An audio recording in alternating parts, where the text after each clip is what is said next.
오늘도 첫 번째 주일이고 송년주일입니다. 2015년 올 한 해를 보살펴 주신 우리 가정과 우리 교회를 보살펴 주신 하나님께 감사를 드립니다. 오늘 읽은 성경 세 가지 본문의 공통점은 모두가 다 하나님께 바쳐진 사람들이라는 것입니다. 사무엘은 그 어머니 한나의 기도로서 태어나고 다시 하나님께 제사장으로 바쳐집니다. 사도 바울도 하나님께 부름받은 사람입니다. 그리고 그 이후에 그는 그리스도 공동체가 외적으로나 내적으로 새로운 삶을 살도록 많은 편지를 썼습니다. 그리고 예수 그리스도도 아기 예수로 오셔서 하나님께 바쳐진 자로서 그의 삶을 살아간 사람이었습니다.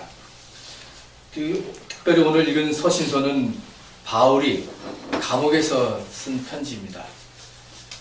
이 감옥에서 쓴 편지를 우리는 옥중서신, 옥중서간이라고 하는데 대표적으로는 에베소서와 빌립보서 그리고 골로새서와 빌레몬을 신약성서에서 옥중서간이라고 부르고 있습니다.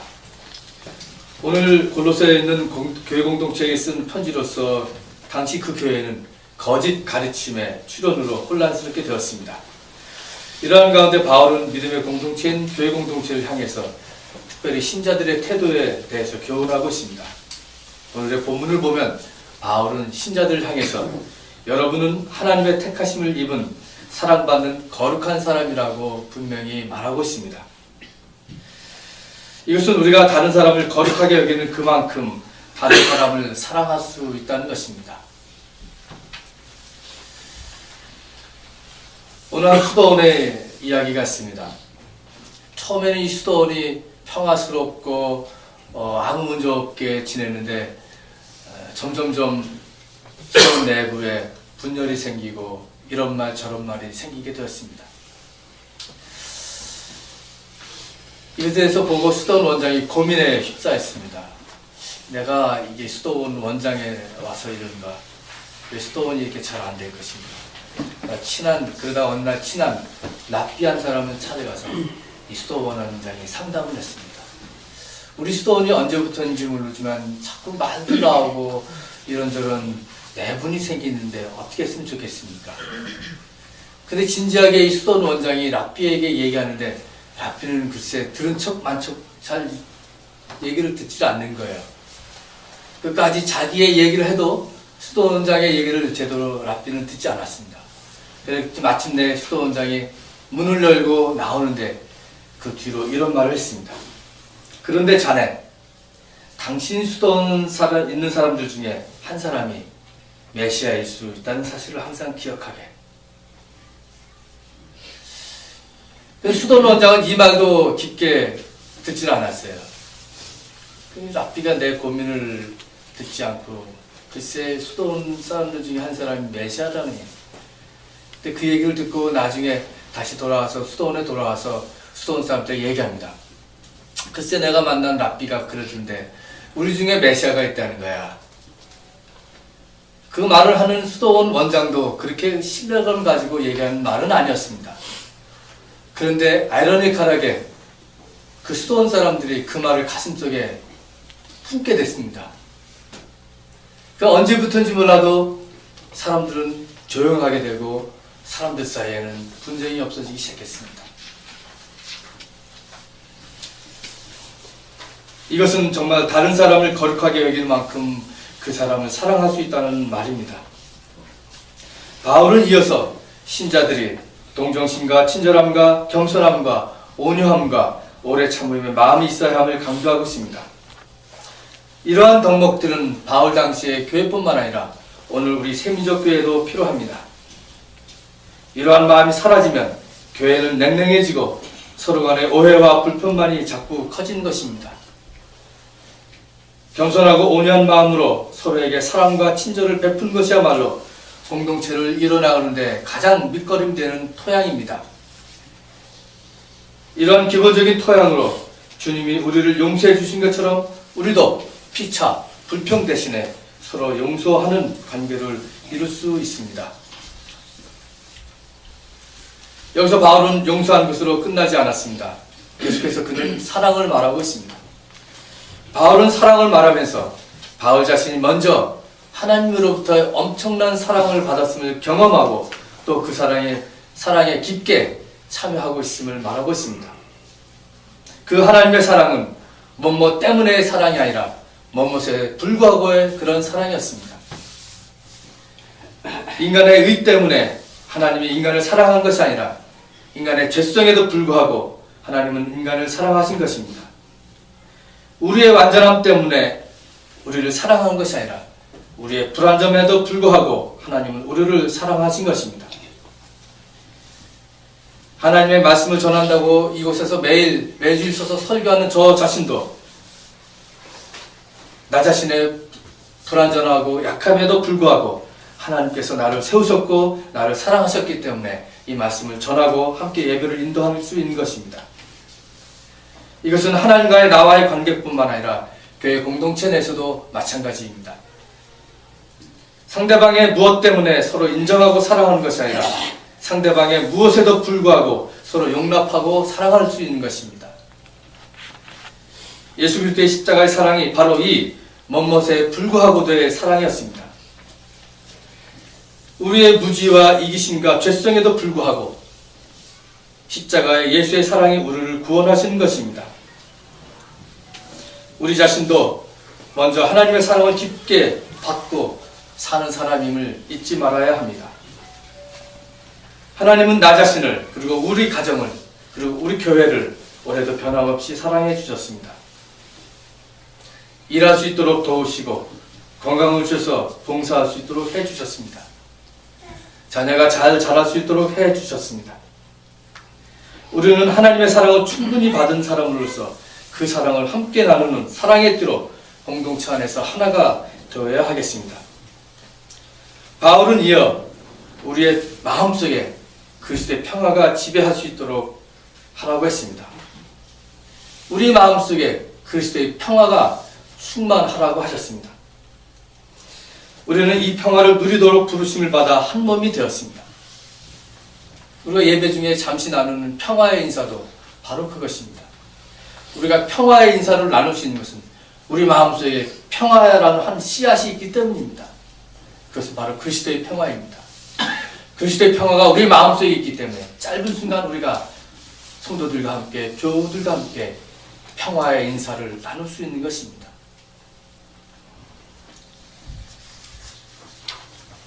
그리고 공동체 안에는 그리스도의 말씀이 풍성히 살아있어 감사한 마음으로 하나님을 찬양할 수 있는 것입니다. 교회 안에서 하나님의 찬양이 없다면 그것은 교회가 아닙니다.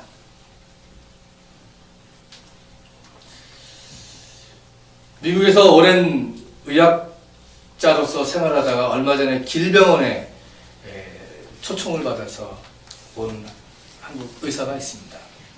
그 의사가 쓴 글에 의하면 오래 사는 사람 직업을 나열했는데 오래 사는 사람 중에 코미디언과 교회 성가대 대원들이 오래 산다고 합니다. 암에 걸리지 않는다. 암에 걸릴 확률이 낮다고 해요. 사람들 늘 마음속에 찬양을 하는 거예요. 기쁨으로 찬양하고 즐거움은 마음속에 있는 거예요. 여러분 어떻게 찬양대만 그런 혜택을 누리면 되겠습니까? 우리 마음속에 더 찬양하고 기쁨으로 가득 차야죠. 우리 마음이 성령께서 임하시는 거룩한 성전이라고 하셨습니다. 찬양하는 교회는 주 예수의 이름으로 무슨 일을 하든지 말이나 행동으로 하나님 아버지께 감사를 드리는 공동체로 나아가는 것입니다. 그러므로 골로새서의 오늘의 본문을 요약하면 이렇습니다. 첫째, 서로 돌보고 보살피는 공동체가 되어야 된다. 둘째, 용서하는 공동체가 되어야 된다. 셋째, 사랑하는 공동체가 되어야 할 것이다. 넷째, 하나가 됨을 구하는 공동체가 되어야 된다. 다섯째, 성서와 예배에 투신하는 공동체가 되어야 된다. 여섯째, 우리의 주님이신 예수님에게 투신함으로써 힘을 얻어 열심히 섬기는 공동체가 되어야 된다. 이것이 12절, 13절, 14절, 15절, 16절, 17절의 말씀입니다. 교회는 바로 이런 자기 정체성이 분명해야 합니다. 이 정체성이 불분명하거나 약화되면 교회는 늘 내분과 갈등에 휩싸이게 됩니다. 예산이 몇십억이나 몇백억이나 되는 큰 교회에서 내분이 생긴 것도 문제이지만 월세도 못 내는 허덕이는 가난한 교회라 할지라도 근본적으로 교회로서의 자기 정체성이 희미해지면 다 문제입니다. 교회는 머리 대신 주님의 공동체로서 용서와 사랑의 공동체, 감사의 공동체로 서야 합니다. 우리 가운데 교회 안에 메시아가 계신다는 겁니다. 교회의 중심은 바로 주님이라는 것입니다. 교회의 머리 되시는 주님이 우리 가운데 계신다는 그 자기 정체성을 가지고 우리가 모이는 겁니다. 여러분 한 사람 한 사람이 메시아라는 것은 아닙니다. 우리 가운데 메시아가 계셔서 메시아 공동체라는 겁니다. 그 랍비는 그 지혜를 우리에게 전해준 겁니다.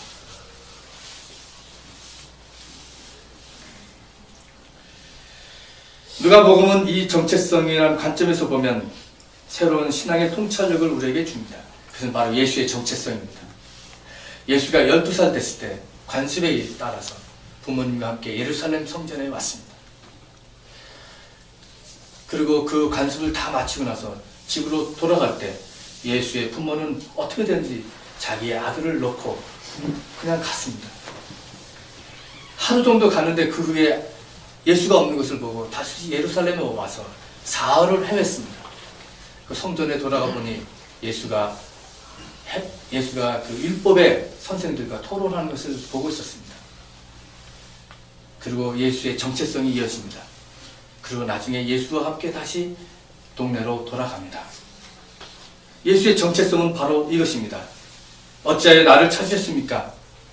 내가 내 아버지의 집에 있어야 할 줄을 알지 못합니까?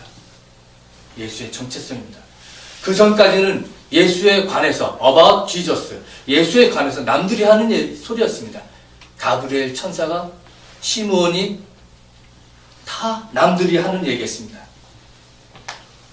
그러나 이제 예수가 스스로 나는 내 아버지 집에 있어야 될 사람이라는 것을 자기 사명을 분명히 선언했던 것입니다. 오늘 읽은 본문은 예수의 탄생 이야기와 앞으로 예수가 성장해서 공생애까지의 그 중간 단계의 소년 예수의 이야기입니다. 불행하게도 성서는 예수의 어린 시절은 잘 기록되지 않습니다. 오늘 읽은 본문이 12살 됐던 예수의 그 이야기가 유일하게 누가복음에 나오는데 그것이었습니다. 12살 때부터 18년, 앞으로 18년 후, 즉 공생애 30살 혹은 38살까지의 기록은 잘 없습니다. 어떤 사람은 이때 예수님이 저 멀리에 가가지고 인도나 어디 멀리 가가지고 지혜의 스승을 만나서 거룩한 깨달음을 받고 돌아왔다고 하지만 아무도 모르는 이야기입니다. 아무튼 성서는 예수의 어린 시절에 대해서 그렇게 많은 기록이 없습니다.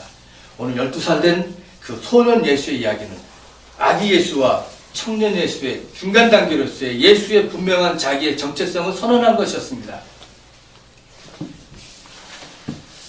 교회가 자기의 정체성을 분명히 가지시 예수도 이렇게 자기의 정체성을 분명히 가지고 그는 지혜와 키가 자랐다고 했습니다. 어머니 마리아는 이 말을 가슴속 깊게 간직하고 있었습니다.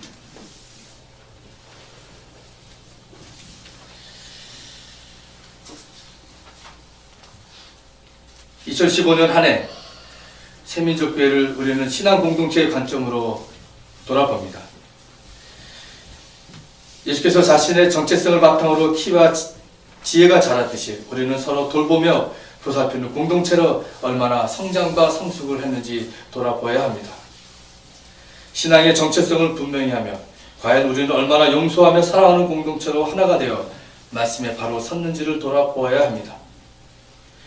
조용히 말씀 앞에 눈을 감고 묵상하며 지나온 시간을 기도 가운데 우리의 모습을 생각해 봅시다.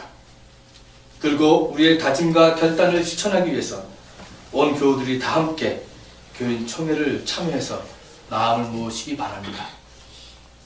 교인 총회는 주식회사의 주주총회도 아닙니다. 정당의 대의원대회도 아니고 최고위원회 회의도 아닙니다. 교회 공동체에 속한 전체 교우들의 모임입니다. 그러기에 신앙 공동체로서 우리는 부족한 가운데서도 그 부족함을 날카롭게 지적하는 것이 아니라 서로 부족함을 채워주면서 사랑으로 한 몸으로 되어 공동체를 세워나가는 것입니다. 교회 공동체의 그 정체성이 심화되고 또 교회를 세우고 꾸려나가는 모든 교우들이 다 함께 이 일에 참여합시다. 그리스도의 평화가 우리의 마음을 다스리기를 바랍니다. 이 말씀을 가지고 잠시 묵상하시겠습니다.